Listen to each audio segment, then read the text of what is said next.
Before the '91 Falcons, the South wasn't known to be winners in the NFL. We changed that thing. The Falcons of the '90s had its own way of doing things, unapologetically. He starts the high step at the 25. Deion Sanders dancing for a long touchdown. People would say, how do you put up with him? He dances when he scores. The Deion shuffle follows. And I look at these people and say, I hope he dances 3 times a game. I'll dance with him. Get in the end zone. Get in the end zone. Go on. Go on. Go on. And the duck walk follows Andre Rison. The thing with me is you got to throw it to me. I'm always open. Open, touchdown, Rison. I knew I was special. I knew I had a special gift. And it's just called being a beast. You know what time is it? Showtime, prime time. Okay.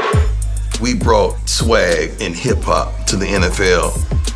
Hip-hop culture was starting to turn everything around, and Deion was at the forefront of that, being the first person you ever seen talk about money like Floyd. I got so much juice. He took the flavor that we was all in the hood kicking and took it onto the football field. Come on, baby, with your sweet soul, baby. When he took his helmet off, he had a bandana wrapped around his head. It just felt like a rapper that could play baseball and football at the same time. Deion with all the gold chains and the shades, that was definitely inspiration. The primetime always been cool as hell. He asked if MC Hammer could be on the sideline. I said, if you want him on the sideline, that didn't bother me. Sometime he'd call me over and he'd say, oh, Hammer, we need you to do the prayer. In the name of Jesus, amen.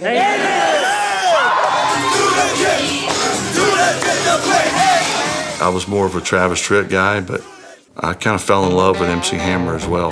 When I wasn't on the road, Coach Glanville would call me up and ask me, are you in town this weekend? You're fixing to see a major league ass kicking. I love it. It was an interesting transition from Southern Miss straight to the NFL. From the trainers to the head coach, we would be dancing in there. I thought, this is crazy.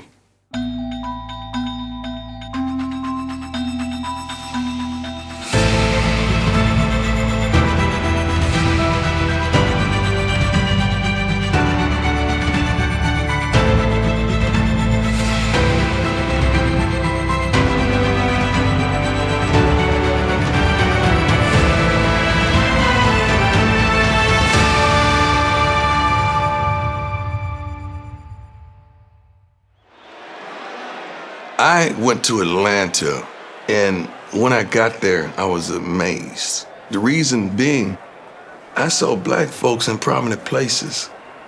I had never seen black doctors and lawyers, political figures, and it blew my mind.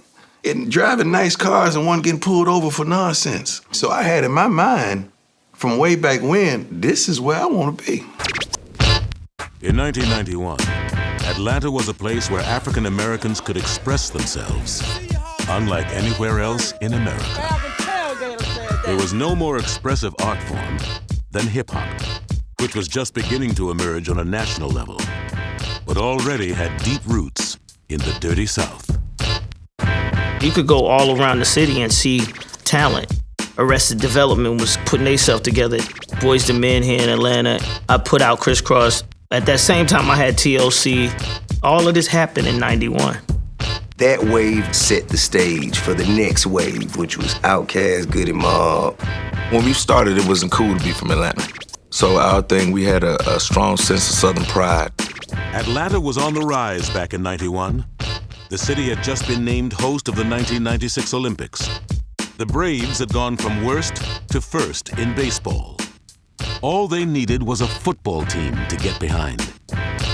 The Falcons were perennial doormats, but they did have one building block.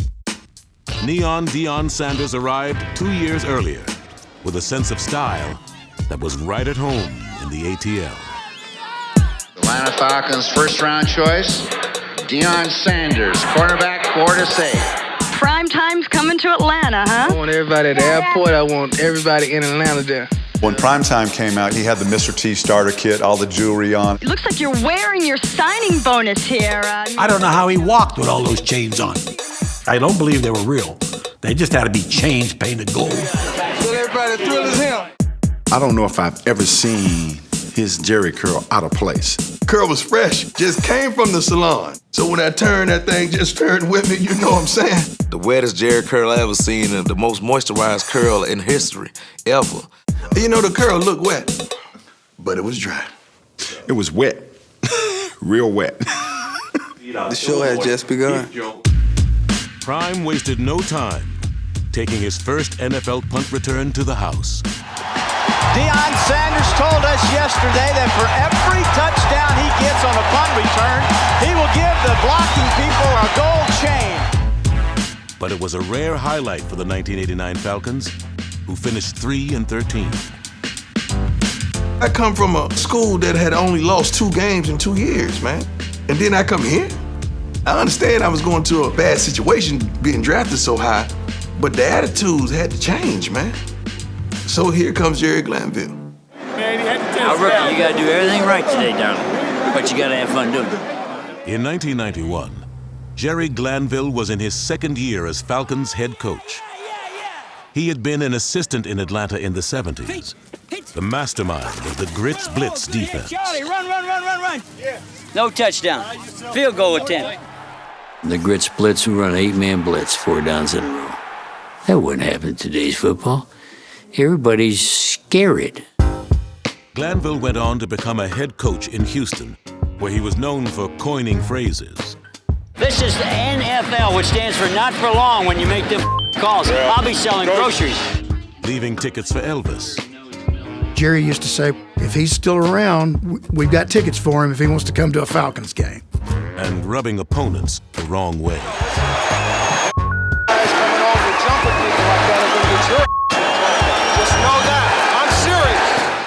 You know, I knew Jerry, and he talked, and so you kind of wanted, you didn't want to lose to him, you know, you wanted to beat him. Take that blitz and stick it up your Jerry Glanville. When he returned to Atlanta in 1990, Glanville complemented his Grits Blitz with an aggressive offense, and he dubbed it the Red Gun. When Glanville came in, his idea was we're going to throw it deep first, and if they don't respect that, then we'll throw underneath. I love that because I was the stretch to field guy. There goes Haynes, coming open, complete touchdown! We didn't have any short routes. We didn't have any West Coast long handoff. I'd rather take a stick in the eye than watch Bill Walsh's offense. Look at it. Oh, In 1990, the Red Gun was firing blanks. The Falcons went 5-11, but were in position to select the perfect Red Gun slinger at the 1991 draft. I was pretty confident. I also was extremely naive. 21 years old, you think you got it all figured out. Just never see snow at home.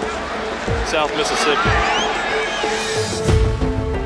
There is a never-ending debate over who wanted to trade Brett Favre away from Atlanta and who wanted to select him in the first place. I wanted to draft him. Jerry, what do you think? Jerry says, you know, I don't really like him. I like this Browning Nagel guy. Geez, I'm about ready to choke. I heard the story. I never wanted to draft him. All that's all fictitious. What my gut tells me is that Ken Herrock wanted to draft me, and Jerry did not. Atlanta has selected Brett Favre, quarterback, Southern Mississippi. First time I set foot on the Falcons facility, Glanville looks at me and he says, Mississippi, what school are you from? I said, Southern Miss. And he says, we drafted the wrong guy. We wanted a guy from Mississippi State. He didn't know I joked with all the players that way. There was a lot of that went on, and, you know, overcoming that was probably harder than overcoming the game itself. Mississippi, you're not going to play tonight? Let me, I will. I tell you what, we got to have 2 plane wrecks and 4 quarterbacks go down, and you're it. I was like, you know, I don't know how, I don't know where, I don't know when, but I will prove this guy wrong. Atlanta, to this day, been just starving for a winner. We're going to do it today. We're going to do it today. It wasn't a town that was just sold out on sports because the teams had never really produced like they should have. if you just play your heart out and give it your all, they gonna ride with you, man. Atlanta's newest star was larger than life, black and proud, in a region where that hadn't always been the safest choice. In Atlanta, Deion Sanders' emergence was seen as the culmination of a journey that had started decades earlier. One of the things about Atlanta, back in the early 1960s, it was not a pretty place. Atlanta understood in the 60s, if we stayed racially divided, we'd stay down. We've just figured out how to be a city too busy to hate. When you think about the rise of Martin Luther King Jr. and the Civil Rights Movement and King's base in Atlanta for much of his career, Atlanta became known as a black Mecca. The historically black colleges were formed and shaped and driven in the Atlanta area. We knew that the black Mecca represented proud African Americans. It's just been on a phenomenal rise. It was less than 500,000 people in the 60s, and by the 70s, we got to just about 1 million.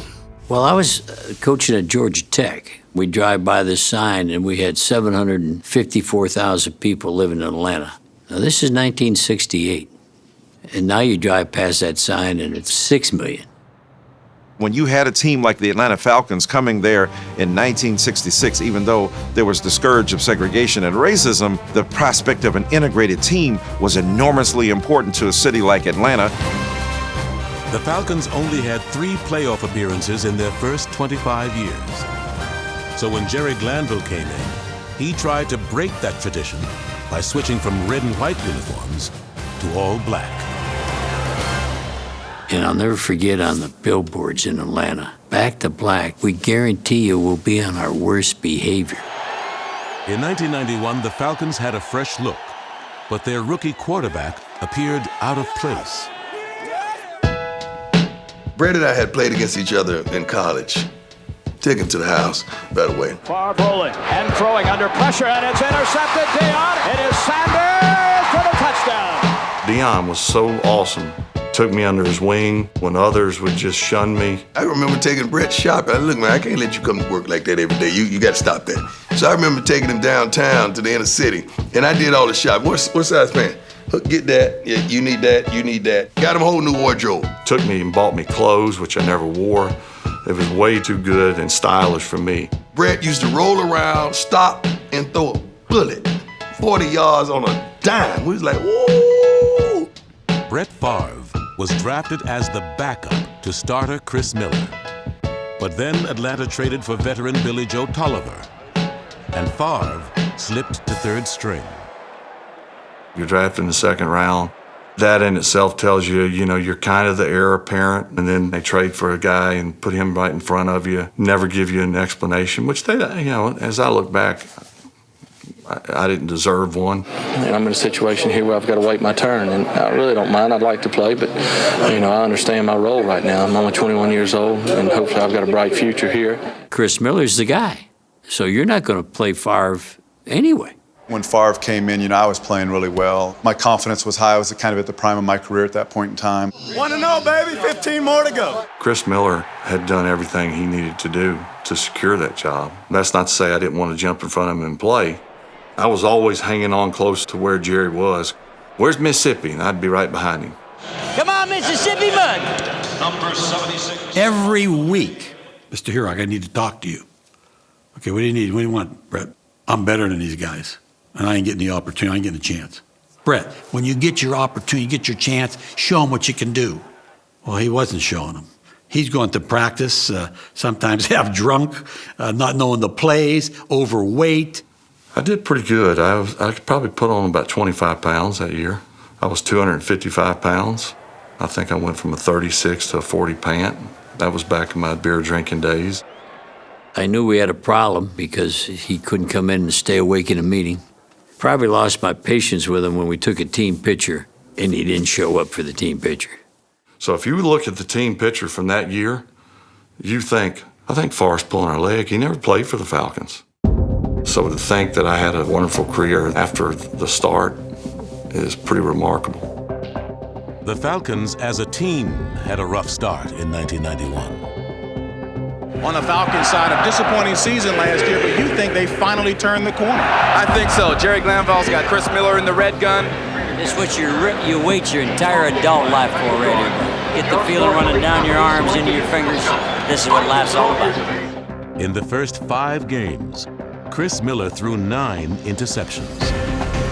There were a couple I threw like right to him. Looked like I was fixing the game or something. Atlanta started 2-3, and their schedule was about to get a lot tougher.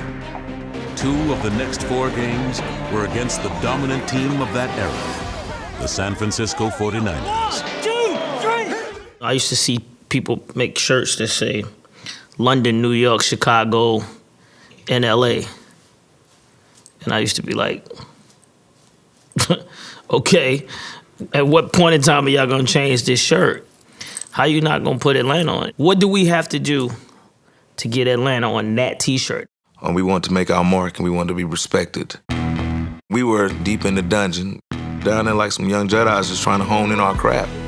When you think about the rise of the South, in terms of hip-hop, but in terms of pop culture, Atlanta is the heartbeat, the benchmark, the bellwether. The burgeoning hip-hop scene in Atlanta, tremendous star appeal, all of that coming together was a real burst of excitement.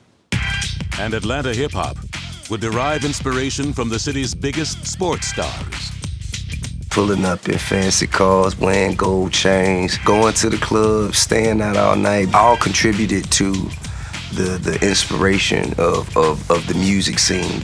If you see my Welcome to Atlanta video, I got the actual same gloves I think that Deion, like I wore the gloves, I thought that like, that's not something that, I don't know if it's rap, but it just felt like hip hop.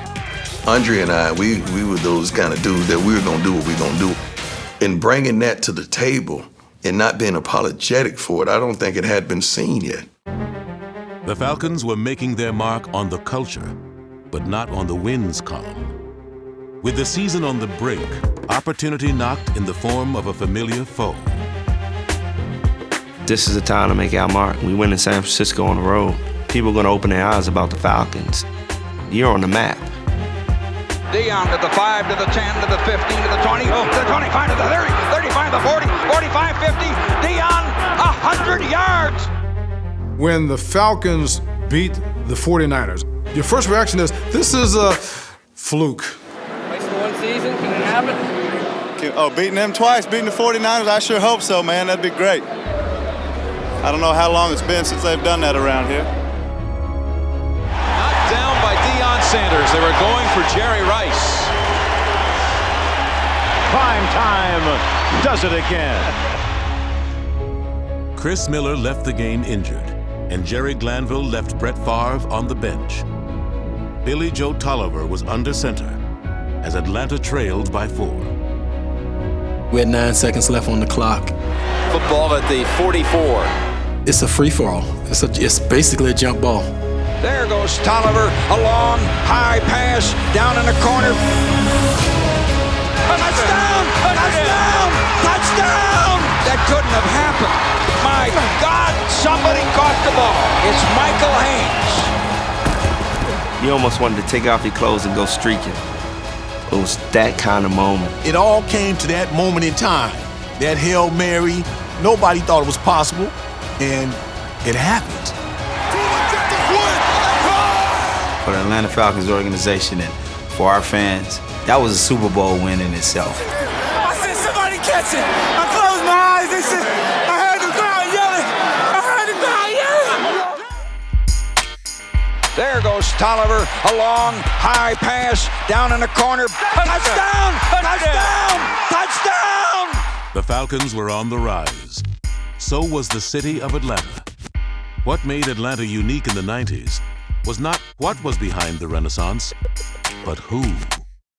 I think it was just the power structure that you got to see, where you got to see blacks in powerful situations. Mayors of cities, police chiefs, these high-level corporations, and when you go to the functions, you're seeing black executives. Being black in Atlanta in the 90s, it was like we was all in this thing together. My brother, let me help you. My sister, let me help you. I mean, that's the sentiment of it all. It was such a beautiful thing, man. And the Falcons had built a team that closely reflected the attitude of modern African Americans in Atlanta. The rise of Rising, the emergence of Sanders, when they came chest thumping, celebrating, bravado, confidence, swag. It was tremendous progress because black people were able to say what was on their minds. As the swagger of the '91 Falcons reached its peak, they were joined by a musical icon who was on top of the world. Man, MC Hammer. A lot of these young guys don't realize, or young people don't realize how big he was. To see MC Hammer on the sidelines of the Falcons game, that was the biggest it could be. I considered myself more than just a fan or a friend. I considered myself a part of the team. How long have you been a Falcon fan? I've been a Deion Sanders fan first, then a Falcon fan. See, that's where it goes. Tell it, baby. Hammer was a friend, man. I understood when I saw him on stage perform, and he understood me when he saw me on my stages. It's a lonely spot when you that dude, and who do you talk to about being that dude? Another dude that has a lot in common with you. They were both spending money fast. Whenever you find somebody who have common interests and got just as much money to blow as you, it's always a good time. You know, ever since I turned pro in 1989, when I signed the dotted line. Must Be the Money was my way of saying to you, I'm the same old Prime. Must be this money that's turning you on. I was like, his rapping ain't that tight, but the hook is catchy.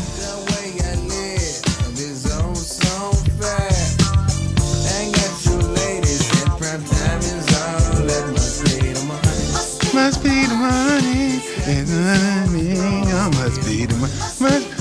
Deion had a hit record to me. He was the worst rapper ever. With Mr. You Can't Touch This on the sidelines, the Falcons started playing keep away, a strategy they called get the ball to Prime. Our rule was to lateral. Kiss him goodbye, baby! Deion scores a touchdown! If you picked the ball off in practice, you had to pitch it. It looks like they practice after they get the interception, try to get a return for a touchdown. Coach is like, yo, pitch it. Like, if you didn't pitch it, he in the meeting room like, why aren't you pitching it? The guy asking you to pitch him the ball. We trying to go to the end zone. The Falcons live on the edge, and sometimes it's the edge of disaster. It was just an understanding. You get the pick. If I'm anywhere close, get the darn ball to 21. When you get 21, you win. In blackjack or roulette, you win. With the season half over, the Falcons had broken through, but they hadn't taken off. That would change when they adopted a new mentality.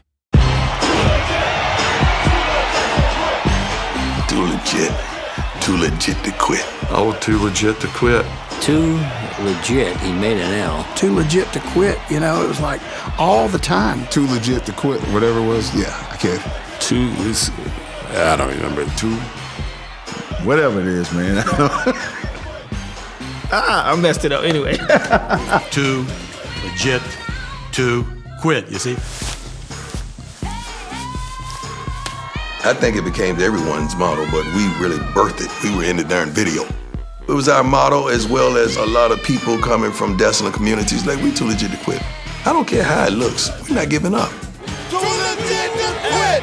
The song represents the attitude of never giving up as a human being. The Falcons had that spirit. In week 12, Atlanta put up 33 points in the second quarter against Tampa Bay. In New Orleans, the Falcons fought all the way to the final minute of overtime to set up a 50-yard game-winning field goal attempt.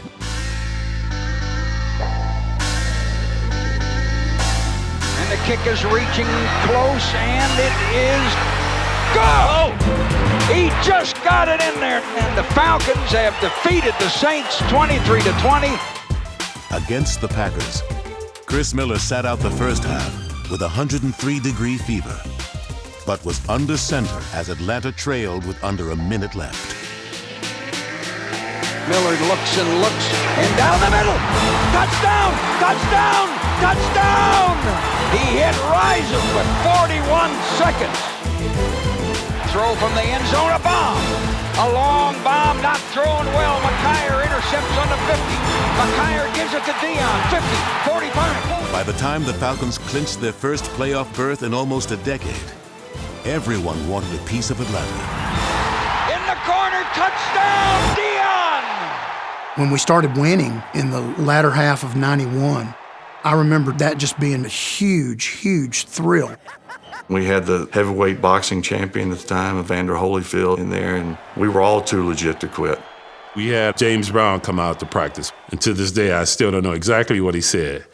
And and the Godfather of Soul comes into the locker room. I'm like, here's James Brown standing right here. Having all those celebrities on the sideline really challenged the players. How you gonna get beat deep with James Brown on the side? You want to get ran over with a hammer over there, throw a pick with Evander Holyfield just sitting out there, man.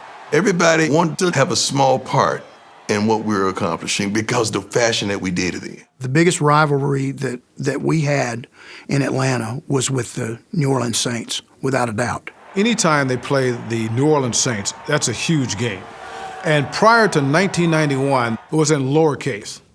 That game was in uppercase, underlined 4 or 5 times because it actually meant something. Never has an Atlanta-New Orleans game been more meaningful than this one. Lose or go home. I don't want to go home. Not right now. I think it'll be the noisiest playoff game ever.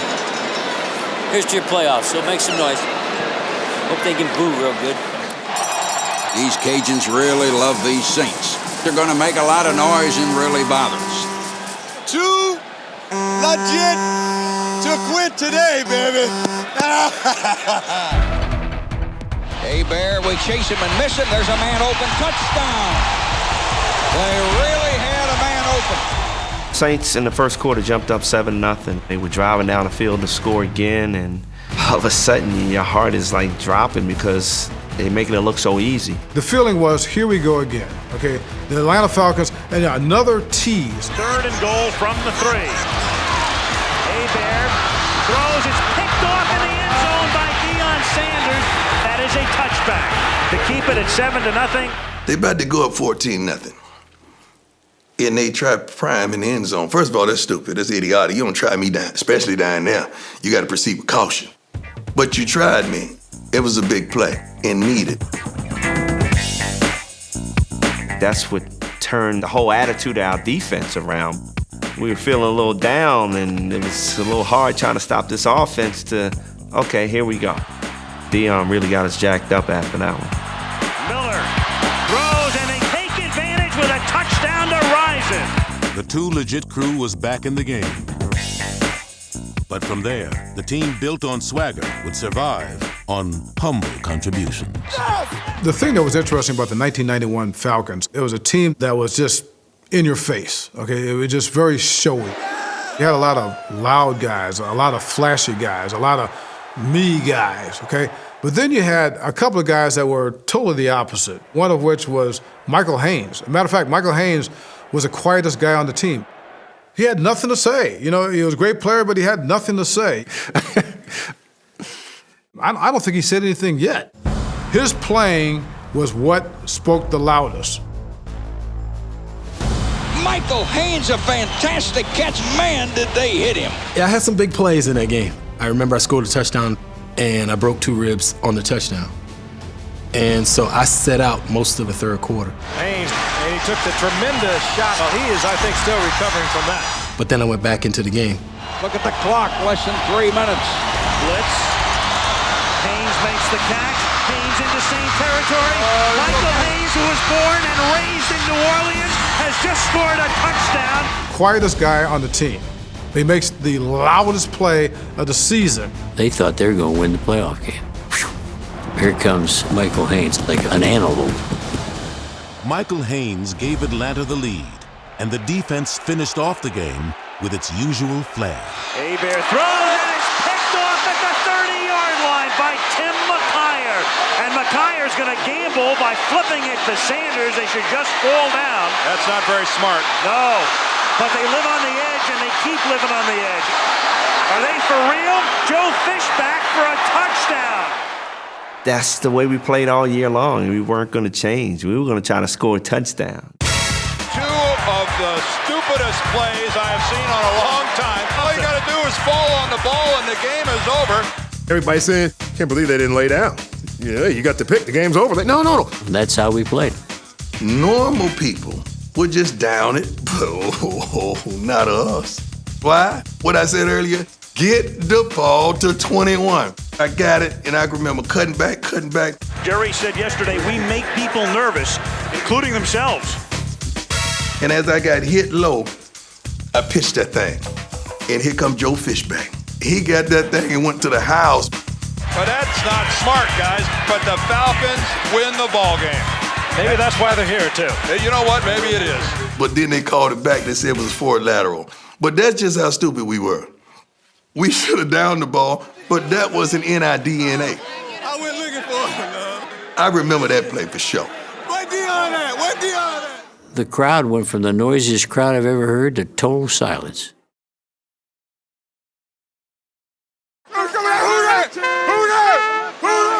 It would have been great no matter who we were playing, but especially to beat the Saints, that just made it that much sweeter. That was nice. Number one right here, baby. Yeah. Probably the biggest win in Falcon history at that time. We're so exciting. Boy, everybody needs to watch our show, huh? Huh? See ya. It felt so good to go back to Atlanta and say, hey, we did it, you know. And they were like, nah, Washington Redskins next week, you know.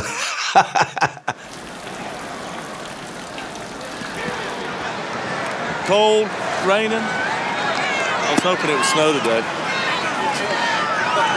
Build a snowman on the sideline or hit Billy with snowball. The stadium rocks with boos. In the divisional round, the Falcons strutted into RFK Stadium, their full entourage in tow. There's Evander Holyfield. We want to see Hammer! We want Hammer too legit to quit! The Falcons better quit! The Falcons better quit! They too legit to quit. They can't touch this. We're number one Redskins. In the pouring rain, Atlanta turned the ball over 6 times. A sea of slop. We needed a firm, dry track to use our speed and our quickness. We sure didn't get it. Another big turnover. Falcons have given them the ball. You do that, and you will get hammered in the head. The rock-solid Redskins bullied the free-wheeling Falcons, and criticism came raining down. See, they party too much in Atlanta. That's why they can't win. But everybody was saying everybody was distracted, and that's the reason why Atlanta couldn't win championships. But that's who we are. They were legit. They had to be legit. Just not too legit. We were still kind of from the old school, and I think the old way won. And I think it still will today. Following their successful 1991 season, the Falcons moved into the Georgia Dome. Almost unnoticed was a player who didn't make the trip. After the season, the staff, well, they're telling me that Brett Favre can't do it. So, you know, I have no reason to doubt them because I'm seeing what's happening, and I'm thinking I'm wrong. Who am I going to play? I'm going to play Chris Miller again. He just won 11 games. We're playing Chris Miller. Have some fun, brother. Just have some fun. Midway through the 1992 season, that decision became suspect for all time. Well, if I'd have known that Chris Miller was going to tear a knee without contact, you don't make the trade. If you know Chris Miller's gone, that never happens. Billy Joe Tolliver took over, and the Falcons finished the year 6-10. That same season, Brett Favre burst onto the NFL scene. There's a man. He's wide open. Touchdown. It is caught. The Packers win it. We could always say if it woulda and coulda. God took Brett where he needed to be, man. Brett needed to be groomed with some real quarterback gurus, and he was. There's a potential blitz, right? It turned out okay, but I think, had I stayed there 2 or 3 more years, you and I are not having this conversation right now. In 1993, Atlanta again failed to recapture the magic of the too legit Falcons. Heads rolled as the team went 6-10. Jerry Glanville was fired, and Deion Sanders departed as a free agent. I mean, the Falcons were cheap, frugal, if you will. That was the reason why Deion left to go to San Francisco. Deion was one of the top 5 players in the NFL, and how do you let him go and you get better? Atlanta was my home, man. Atlanta was where I wanted to end this thing. Going to San Francisco really wasn't my initial desire. It was something that I needed to do, but it wasn't my desire. Less than 2 months after leaving the Falcons, Sanders returned to Atlanta as a member of the 49ers. He was like our guy. It was the house that Deion built. So when he came back, you would still have people cheering for him on the other team, you know what I mean? I felt like the city was torn because they loved Deion. And then it was like, no, we're going to smash Deion. Don't let Deion do this. Don't let Deion do that. Sanders' return had been preceded by a war of words with his friend, Andre Rison. Let's go, Rison! Yeah! Oh, he takes a shot. Deion's giving that whole field left hook. Did you see that? That's a classic. I mean, that's some good duking. That's some good fast swinging. I was hurt because we were best of friends. We had a plan, man. We had a plan, and there was some misunderstandings in between, and somewhere it got twisted, and I lost a good friend. I lost a good friend and a good teammate, and it never was the same, really. It never was the same. Andre was my boy. That was like my brother. That relationship stimulated the fight that we had because it was like one brother that left another brother, and now we disconnected. Rison and Sanders, nothing to say to each other after their fisticuffs earlier. Rison against Sanders to the near side. On this day, primetime outdueled Showtime. And his pass is intercepted. They're not catching him down the sideline. Deion Sanders. Is he going to do a number on the crowd here? This is my house. I built this. I don't care if I'm with the Falcons or not. This is my house, and this will always be my house. Now let's continue. This is my house. What do you expect? We talking prime. I mean, that was the attitude that I had back then, and it was fly. Sanders went on to win the Super Bowl with San Francisco that season. Andre Rison would win one 2 years later with the Packers. Green Bay, guess who's at Green Bay? Brett Favre. In the end, the stars from the too legit Falcons won their championships elsewhere, begging the question of why their own team was more one-year wonder than team for the ages. One thing that happens in football, if you don't have a solid foundation, you're in trouble. I mean, it's like the 3 Little Pigs. This was not a brick house that the Falcons had. This was built on Jerry Glanville's spur-of-the-moment mindset. 1, 2, 3. Anything that was going to be fun at that point in time. Anybody nervous? Anybody scared? And you can't survive that way. So you knew that this was a team of the moment. And the thing about moments, moments come and moments go. They didn't win a Super Bowl, but they put that city on the map athletically as a football town for the first time. And they gave it a kind of boasting power, that kind of infectious swaggerliciousness. Yeah, there was some hot dogging. You had to tone down on some of that. But after all those losing seasons and being booed and heckled and seen as an also-ran, Atlanta emerged out of the shadows. And there's a tremendous vitality that's going on there. Make a way for black style. Make a way for black men to do what they do. Atlanta was so good for who I was at the time It's unbelievable. They can understand me coming out here with some weight around my neck. They can understand me with my curl looking wet, but it was dry. They can understand the swag that I came with. And I love that, man. It wasn't a gimmick. We worked hard. We worked real hard.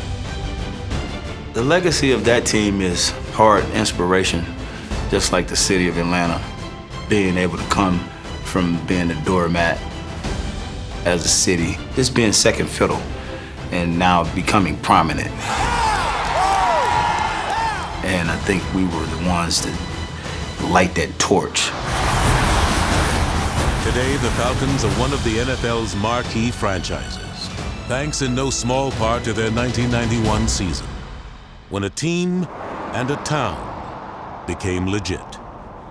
The Falcons didn't just make the city of Atlanta legit. They made them too legit. Too legit! Too legit to quit! It was the right team at the right time in the right town. This is a special, unique, once-in-a-lifetime spirit. You know, it was a big family. It was great times, yeah.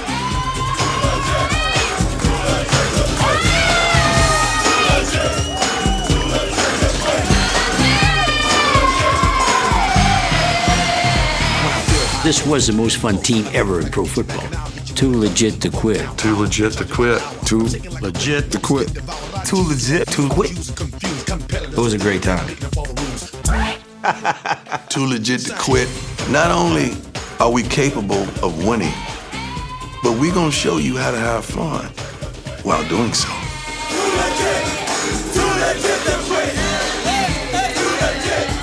Too legit to quit!